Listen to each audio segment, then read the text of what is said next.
හරි Excel paper එකක් මේකත් MCQ sorry practical paper එකක් type කරන්න තියෙන දේවල් ටික අඩුයි. හැබැයි මේ Excel වල බලාපොරොත්තු වෙන command ටිකක් තියෙනවා. හරි මොනවද තියෙන්නේ කියලා බැලුවොත් එහෙම මෙතන තියෙනවා matrix distributors private limited කියලා. instruction වල දීලා තියෙනවා මේ worksheet එක හදලා save කරන්න කියනවා M3 module folder එක ඇතුලේ. නමක් එතකොට මේ නමින්ම දුන්නත් කමන්නේ. highlight කරලා තියෙන cell එක කියන්නේ මෙන්න මේ ටික. ඒවා අපි type කරලා ගන්න ඒවා නෙමෙයි calculation එකකින් ගන්න ඒවා. හරිද? එතකොට ඒ ටික තමයි අපිට හදා ගන්න තියෙන්නේ. ඉස්සෙල්ලාම අපිට කරන්න තියෙන්නේ table එකේ මේ worksheet එක හදා ගන්න එක. මේ ඒක price එක හොයන්න. හරි? total price එකනේ හොයන්න තියෙන්නේ. මෙතන තියෙන unit price එක total price එක හොයන්න නම් මේ quantity එකෙන් වැඩි වෙලා ඉන්න ඕනේ මේ ගාන. එතකොට එකින් එක බලලා අපිට මේක හොයන එකක් නෙමෙයි මේ තියෙන්නේ. if එකෙන් බලලා lunch box නම් 460යි. 460 ඒවා එතකොට quantity එකෙන් වැඩි වෙලා එන්න ඕනේ. නේ? bottle එක නම් 320යි 320 3ෙන් වැඩි වෙලා එන්න ඕනේ. ඒ විදිහට තමයි එන්නේ. එතකොට අපි මේකයි වැඩි කරලා ගන්නෙ නෑ. quantity එකයි මේකයි වැඩි කරගෙන එකින් එක හදන්න බෑනේ. නේද? එතකොට අපි කරන්න ඕනේ if function එක ලියලා එකින් හොයලා ගන්න එකයි තියෙන්නේ. හරි ඊටු ටික අපි පස්සේ බලමු. දැනට මේ ටික type කරලා හරි. එතකොට formatting typing වලට මහා ලොකු වෙලාවක් ගන්න බෑ. හරි? හරි ඔයාලා zoom කරලා හදා ගන්න. මේකත් මම මේ පැත්තකින් තියා ගන්නම්. හරි ඔන්න ඔක තියෙනවා. එතන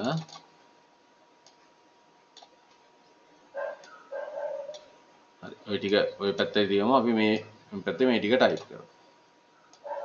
හරි. හරි එහෙනම් Excel වල මේ තියෙනවා මේ පැත්තේ Excel ටික. ඔයාලට දැන් ඕනි නම් මේකේ ස්ක්‍රීන්ෂොට් එකක් ගන්නත් පුළුවන්. හරි ප්‍රැක්ටිකල් ෂීට් එක. හරි. ඔන්න කොලම්ස් කීයක් තියෙනවද? 4ක් තියෙනවා. නම් පළවෙනි 4 අපි මොකද්ද කරන්නේ? මාතෘකාව දාන්න ඕන නිසා merge and center කියලා දෙනවා. හරි. ඔන්න මම මේ merge and center කියන එක දුන්නා. මෙතන type වෙන්න ඕනේ. ඒක bold වෙලානේ තියෙන්නේ. හරි bold කරමු font size එක අපි 14ක් දාමු මාතෘකාවක් නිසා. මොනවද ඒකේ තියෙන්නේ? matrix distributor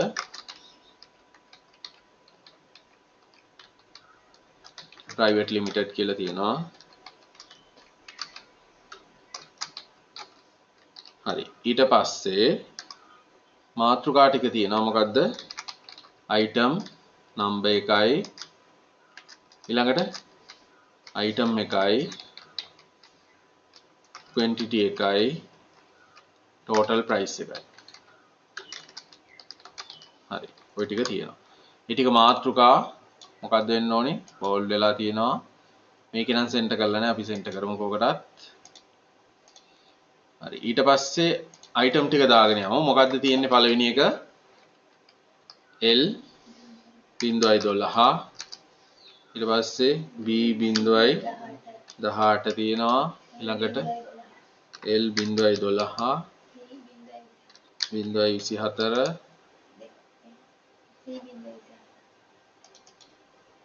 හරි C 0.24 C එකමනේ C 0.24මයි B 0.18 L 0.12 නේ. හරි එකම item එක නැවත ඇවිල්ලා තියෙනවා. මේක මොකද්ද? lunch box.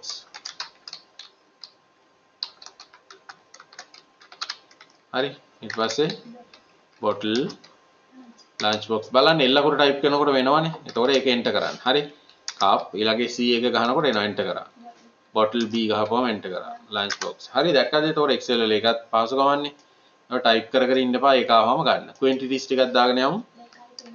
3යි 1යි 2යි 4යි 5යි 3යි. හරි ඔන්න quantity ටිකක් දැම්මා. total එක අපිට හොයලා ගන්න බෑ. මේ calculation එකකින් ගන්න ඕනේ. type කරන්න බෑ. ඊට පස්සේ මේකේ formatting ටිකත් ඔය ගමන්ම කරගෙන යන්න. border දාන්න ඕනේ. alignment ඔන්න හදන්න තියෙනවා නම් ඒවා column size ඒවා හදන්න තියෙනවා නම් ඒවා කරන්න ඒ ගමන්. හරි. හරි දැන් මේ ටික මේ table එක අපි මේ දකුණු පැත්තෙන් දාගමුකෝ. හරි මොනවද තියෙන්නේ? item එක තියෙනවා. price එක තියෙනවා. මේකයි අපිට ඕනි if එකට ඕනි වගුව නිසා. මොකක්ද ඒකේ එන්න ඕනි? lunch box තියෙනවා. අපි අරකේ දාපු විදිහටම දාන්න ඕනේ ඈ. හරි මේක ඉස්තනක් නැතුව තියෙන්නේ මම ඒ විදිහටම දාන්නම්කෝ. lunch box කියලා තියෙනවා. හරි එතකොට මේකයි මැච් වෙන්න තියෙන්න ඕනේ. නේද? හරි. එතකොට මේකත් ඒ විදිහටම තියෙන්න ඕනේ. එක ස්පේස් එකෙමුත් වර දෙන්න පුළුවන්. හරි. හරියටම තියෙන විදිහටම ටයිප් කරන්න. ලන්ච් බොක්ස් එක ප්‍රයිස් එක කීයද? 460යි. ඊළඟට බොටල් එක 320යි. ඊළඟට කප් නේ. කප් එක කීයද? 75යි. දැන් මේ ටිකටත් අපි බෝඩ් දාමු. එතන වගුවක් තියෙනවා. බෝඩ් දැම්මා. මූල්‍ය අගයන් තියෙනවට අපි කරන්සි දා ගන්නවා. හරි. මෙතනත් මූල්‍ය අගයන්නේ නේ. ඒතකොට ඒක කරන්සි වෙන්න ඕනේ. හරි. දැන් බලන්න මේ අගයන් ටික ගන්න මොකද්ද අපි කරන්න ඕනේ? හරි. දැන් මම මේක අනිත් එක ඕනේ නෑ. දැනට මේක දැන් පැහැදිලිව පේනවනේ. හරි. දැන් අපි if එකෙන් තමයි මේක කරන්න ඕනේ. කියන්නේ මෙන්න මේ B2 කියන එකේ මොකද්ද තියෙන්නේ කියලා බලනවා. ඒ බලන එක ලන්ච් බොක්ස් නම් මේක වැඩි වෙන්න ඕනේ 460. මේක බලනකොට ඒක බොටල් නම් ඒක වැඩි වෙන්න ඕනේ quantity එක 320ෙන්. මේක බලනකොට ඒක කප් එකක් නම් 75න් වැඩි වෙන්න ඕනේ quantity එක. හරි පොදුවේ තමයි අපි මේ ලියන්නේ. හරි. ඒතකොට අපිට අදාළ නැහැ මේකේ ලන්ච් බොක්ස් තියනවාද මොකක් තියනවාද කියලා නේ. අපි බලන්නේ මේ සෙල් එකේ යගේ ලන්ච් බොක්ස්ද. මේ සෙල් එකේ යගේ බොටල්ද. මේ සෙල් එකේ යගේ කප් වලට සමානද කියලා. හරි.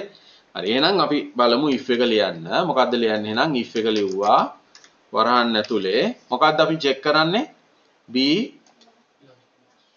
නෑ ලන්ච් බොක්ස් නැද්ද කියන එක නෙමෙයි. B3 වල තියෙන අගේ. B3 වල අගේ සමානද බලනවා මොකටද? ලන්ච් බොක්ස් කියන එකට. ඒක කොපි වෙනකොට වෙනස් නොවෙන්න F4 දෙනවා. ඒ කියන්නේ අපි ඇබ්සලියුට් කරනවා නේ. හැම වෙලේම එතකොට චෙක් වෙන්නේ මේ සෙල් එකත් එක්ක. එහෙමනම් මොකද්ද? එහෙමනම් මොකද්ද කරන්න ඕනේ? quantity එක වැඩි වෙන්න ඕනේ 460යි. අපි කොපි කරනකොට සෙල් ෆෝමියුලා එක කොපි කරද්දි මේක G4 G5 වෙනවානේ. වළක්වන්න ඕනේ. එහෙනම් මොකද්ද කරන්නේ? F4 දුන්නා. ඊට පස්සේ දැන් අපි මේ වෙනකොට චෙක් කරලා තියෙන්නේ මොකද්ද? B3 යගේ ලන්ච් බොක්ස් එකට සමානද එහෙනම් හොයන විදිය. එහෙම නැත්නම් අපිට ආයෙ චෙක් කරන්න වෙනවා if එකෙන් මොකද්ද? මෙන්න මේ B3 යගේ සමානද බලනවා. දෙවෙනියට හොයන්න ඕනේ මොකද්ද? බොටල් කියන එකට. ඒකත් ඇබ්සොලූට් කරන්න ඕනේ. කොපි වෙනකොට වෙනස් වෙන්නේ නැතුව තියෙන්නේ. එහෙමනම් එයාගේ quantity එක වැඩි වෙන්න ඕනේ 320 තියෙන සෙල් එකෙන් නේද? 320 තියෙන්නේ මේකේනේ. එහෙනම් ඒකත් මොනවා වෙන්න ඕනේද? quantity එක වැඩි කරනවා 320 තියෙන සෙල් එකෙන්. ඒක ඇබ්සොලූට් වෙන්න ඕනේ. ඒ මොනවද? බොටල් කියන එකට සමාන නම්. දැන් ඒකත් නැත්තම් තව එකක් තියෙනවානේ. මොකද්ද? ඔව් එහෙනම් අපි ඊළඟට ආයෙත් if එකකින් චෙක් කරනවා. මොකද්ද? මෙන්න මේ B3 යගේ සමාන වෙනවද? කප් කියන එකට. හරි ඇබ්සොලූට් කරා. මේ ටේබල් එකෙන් ගන්නව හැම වගේම මොනව කරනවද? ඇබ්සොලූට් කරනවා. හරි. එහෙමනම් ඔන්න කප් කියන එකට සමානද?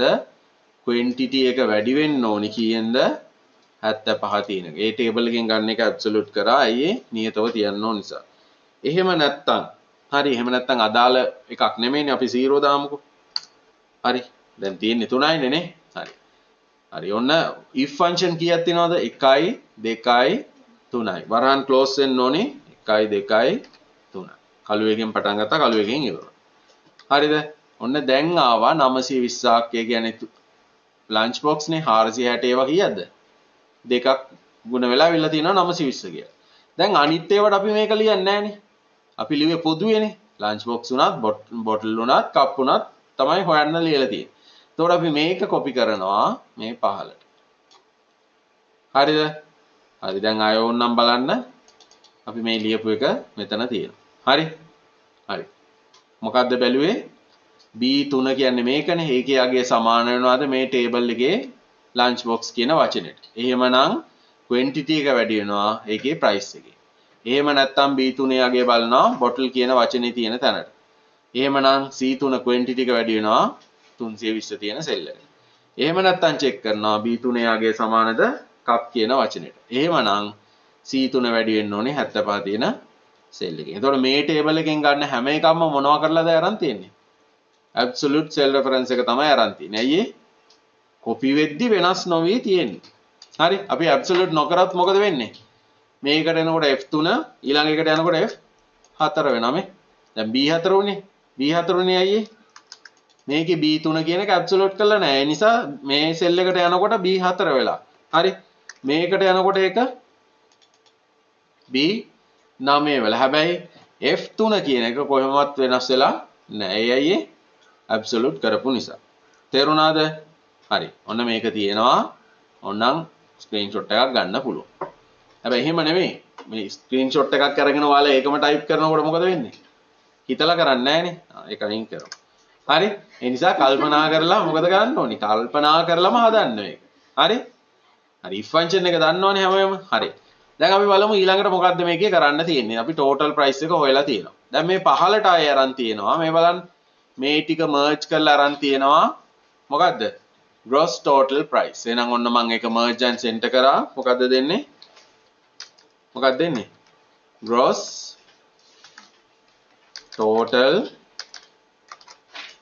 total price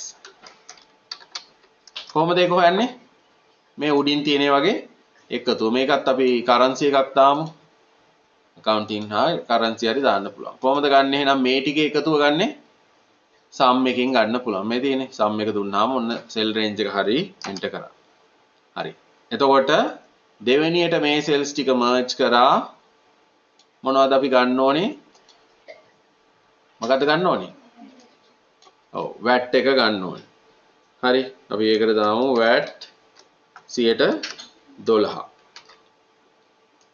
හරි ඒ කියන්නේ මොකට 12ක්ද උඩින් තියෙන අගයට 12 හරි හරි අපි දාමු එහෙනම් මොකද්ද එහෙනම් කොහොමද හොයන්නේ මෙන්න මේ කියන අගයට 12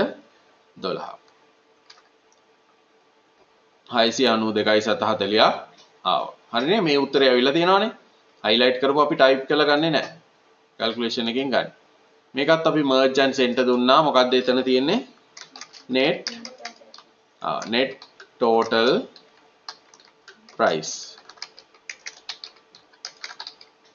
හරි ඒක කොහොමද ගන්නෙ සමානයි මේකෙන් අඩු වෙන්න ඕනි VAT එකනේ gross total price එකෙන් VAT එක අඩු නා නේද එකතු වෙන්න ඕනි එකතු වෙන්න VAT එක එකතු වෙනවනේ හරි එහෙනම් මොකද්ද ෆෝමියුලා එකට අපි දැම්මා මෙතන එකතු කිරීමේ ලකුණ හරි එතකොට එනවා 6442 හරි අපි දැන් බලමු මොකද්ද මේකේ ඊළඟට අපිට කරන්න තියෙන්නේ කියලා හරි මොනවද තියෙන්නේ මේ ටික කරලා තියෙන්නේ නේ gross total එක හරි VAT එක හරි net එක හරි දැන් අපිට කියනවා extract කරන්න කියනවා lunch box කියන records විතරක් හරි extract කරන්න කියන වචනේ තේරුම මොකද්ද filter කරලා ගන්න තව තැනකට හරි එහෙනම් extract කරන්න නම් item කියන එක මෙතනින් copy paste කරලා මම control එකත් එක්ක drag කරලා දානවා මෙතෙන් මොකක්ද ඒකේ එන්න ඕනි මේක lunch box ඔය තියෙන විදිහටම type කරන්න. ඒක තමයි කොන්දේසිය. කොන්දේසිය තව තැනකට දාගත්තා. හරි. ඊට පස්සේ basic data තියෙන ටික select කරා. data වල sort and filter වල යනවා මොකද්ද? advanced කියන එකට යනවා. හරි. advanced එකට ගිහිල්ලා වෙන තැනකටනේ ගන්න යන්නේ. එහෙනම් copy to another location දුන්නා. list range එක අපි select කරපු එක හරිනේ. එහෙමම තියෙනවා. ඊට පස්සේ criteria එක මේ රතු ඊතලයේ ගාව click කරනවා. මේකනේ. item එක lunch box වෙන ඒවා. හරි. කොහෙටද copy වෙන්නේ? අපි මේකේ පහළ තැනක් දාමු. මේ 14 cell එක ගමුකෝ. එකක් දුන්නා නම් ඇති. එහෙම දීලා unique record only කියලා දෙන්නත් පුළුවන්. බෑ. එහෙම unique records නෙමෙයි ඔක්කොම ටික filter වෙලා එන්න ඕනේ. හරි. වෙන වෙන ප්‍රමාණවල වල ඉන්නේ.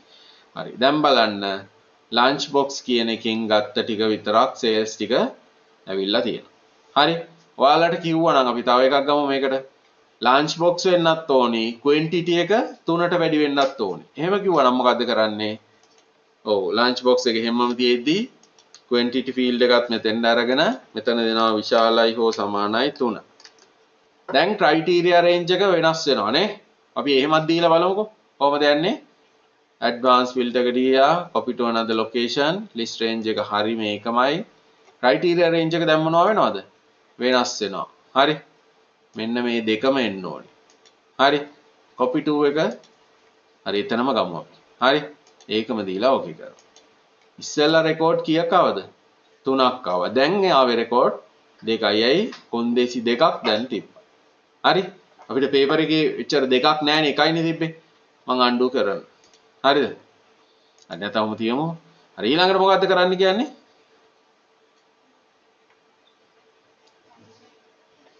හරි මේකේ පේපර් එකේ තිබ්බ විදිහට කරනවා නම් කොහමද? මේම criteria range එක වෙනස් වෙනවා මේක විතරයි. ඊළඟට copy to එක ওই range එකම ගත්තා. ඕකේ කරා. ඒකේ හැටියට නම් කීයක් එනවද? 3ක් එනවා. හරි මෙහෙම එකක් තිබ්බේ නැහැ එතන නේ. මම ඒක අයින් කරා. අපි යන් ඊළඟ මොකක්ද ඒකේ තියෙන ඊළඟ කොටසට highlight කරන්න කියනවා. මොකද්ද?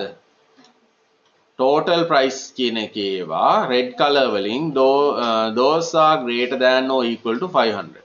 500ට වඩා තියෙන ඒවා ඔක්කොම රතු පාටින්. එහෙනම් මෙන්න මේ ටිකනේ. ඔන්න මම මේ ටික සිලෙක්ට් කරා. ඒක කරන්නේ කොහමද? conditional formatting වලින්. highlight කරා cell rules 500ට වඩා වැඩි නේ තිබ්බේ. එහෙනම් අපි දෙන්නේ මොකද්ද? greater than ඔව්. මෙතෙන්ද දෙනවා 500. හරි 500ට වැඩි. fill එක මොකද්ද? red නේ. එහෙනම් මෙතන තියෙනවා fill එක red තියෙන එකම තියෙනවා. නැත්නම් අපිට ඕනි විදිහට හදනවා නම් custom format ගිහලා format කරගන්නත් පුළුවන්. හරි මේ තියෙන්නේ එතකොට font එක කොහමද? fill එක කොහමද? border එන්න ඕනිද? ඒවා ඔක්කොම හදන්න පුළුවන්. හරි. එහෙම නැති නිසා මම මේ තියෙන එකෙන්ම දානවා. හරි දැන් බලන්න 500ට වැඩි ඒවා conditional formatting එකෙන් ඇවිල්ලා තියෙනවා. හරි ඊළඟට කියනවා create a column chart. හරි column chart එකක් හදන්න කියනවා. ඔව් මොකක් එක්කද?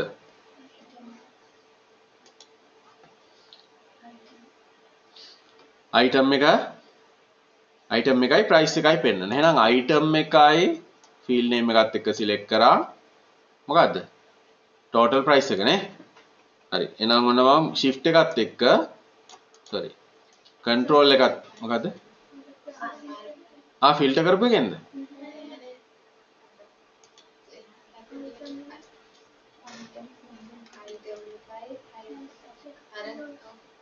මේ ටික පෙන්නන එක. item එකයි price එකයි තියෙන column chart එක. හරි එහෙනම් මේක ගත්තා source එකට. ඊට පස්සේ insert වලින් ගියා මොකද්ද? chart වර්ගයේ column වල 3D ඕනනම් 3D යන්නත් පුළුවන්. හරි. ඔන්න ප්‍රස්ථාරය ආවා. එතකොට ප්‍රස්ථාරය අපිට ඕනි format හදන්න පුළුවන් මේ. design නේද? style එක එතනින් හදන්නත් පුළුවන්. මාතෘකාව item price කියලා දාමු අපි මේකම වෙනස් කරමු. හරි. ඔන්න මම මේකට දානවා item price. හරි. එතකොට item එක මොකද්ද? ඒකේ price එක තියෙනවා. ඊට පස්සේ අපිට පුළුවන් මේ chart එක ඕනනම් location එක වෙනස් කරන්න. තව තියෙනවා මේ layout එකට ගියොත් එහෙම chart වල අක්ෂ නම් කරන්න පුළුවන්. මේ තියෙන්නේ chart title එක අපි හැදුවනේ දැන්. ඈ chart title එක තමයි මේ හදලා තියෙන්නේ. අක්ෂ නම් කරන්න පුළුවන්. horizontal එකට මොකක්ද දෙන්න ඕනේ? මේ පැත්තට තියෙන්නේ මොකද්ද? item නේ. හරි එහෙනම් මම මේක select කරලා item කියලා දෙනවා. හරි. vertical එකට මොකද්ද තියෙන්නේ? price එක. එහෙනම් axis title එකට දෙනවා vertical එකට මොනවද ඒකේ තියෙන්නේ? price නේ. මොන මම මේක select කරලා price කියලා දෙනවා. මේ පැත්තට price. හරි.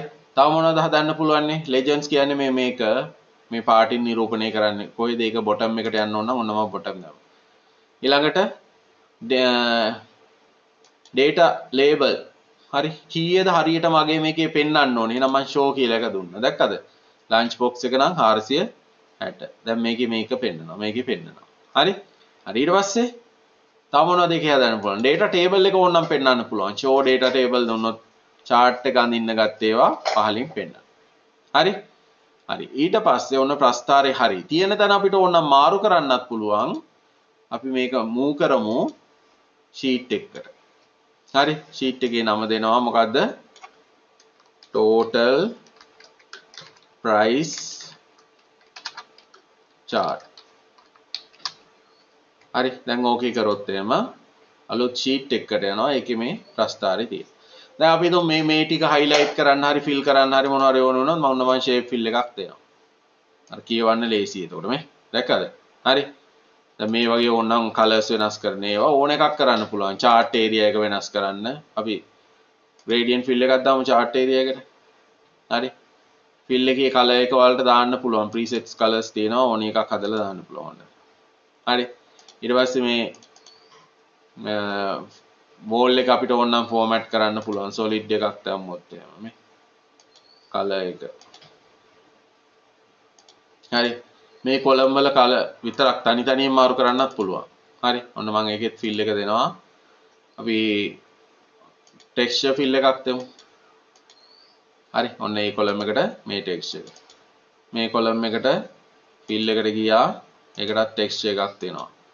අර එන එකම නෙමෙයි අපිට ඕන නම් මේ ප්‍රස්ථාරය ටිකක් වැඩි දියුණු කරලා ගන්න පුළුවන්. හරි? ඒවා formatting වලින් හරි. දැක්කද? දැන් ටිකක් වඩාත් පිළිවෙලට තියෙන ප්‍රස්ථාරයක් ඇවිල්ලා තියෙනවා නේ. හරි. මේවත් අපි හිතමු මේ වගේ font එක වෙනස් කරන්න ඕන නම් ඔයාලට ගිහිල්ලා font color ඒවා ඕනනම් වෙනස් කරන්න පුළුවන්. හරි. text එකේ outline මේ ඕන එක. හරිද? shape outline හරි. ඔය වගේ හදන්න පුළුවන්. හරි. ප්‍රස්ථාරය. ඒතකොට Excel වල ওই ටික තමයි තිබෙන්නේ. තව ඕනනම් සමහර විට ඔයාලට කියන්න පුළුවන් මොනවා කරන්නද මේකේ data ටික sort කරන්න. හරි. sort කරන්න කිව්වොත් කොහොමද කරන්නේ? මොකක් හරි අපි දුන් total price එක අනුව sort කරන්න කිව්වා කියලා. මේ sheet එක copy කරන්න කිව්වොත් කොහොමද කරන්නේ? හරි. අපි දුන් මේක item කියලා sheet එකේ නම වෙනස් කරනවා. double click කරා. ඔන්න මෙතනින් item කියලා දුන්නා. tab color එක වෙනස් කරන්න කියන්න පුළුවන්. එහෙනම් ඔන්න මම දෙනවා tab color එකක්. මේ tab එක copy කරන්න ඕනේ. කොහොමද right click කරා move copy. ඊට පස්සේ create copy කියලා දීලා okay කරා. අපි මේ copy වුණ එක sort කියලා දාමු. sort. හරි. දැන් sort කියන එකේ අපි හිතමු total price එකේ අවරෝහණ පිළිවෙල sort කරන්න ඕනේ. එහෙනම් මම ඔන්න මේ ටික select කරා. මොකක්ද යන්නේ? data ඔව් sort කෙලින්ම මෙතනින් යන්න පුළුවන් sort and filter වල sort කරන්න ඕනේ මොකද්ද total price එකේ මොන පිළිවෙලටද අවරෝහණ නම් largest to smallest දීලා okay කරනවා දැන් මොනවද වෙන්නේ මේ total price එක වැඩිම එකේ ඉඳලා අඩුම එකට තමයි sort වෙලා තියෙන්නේ හරි ඔයාලා දැන් හදපු එකේ මොන හරි අඩුපාඩු තියෙනවා නම් ඒ ටික හදන්න පුළුවන්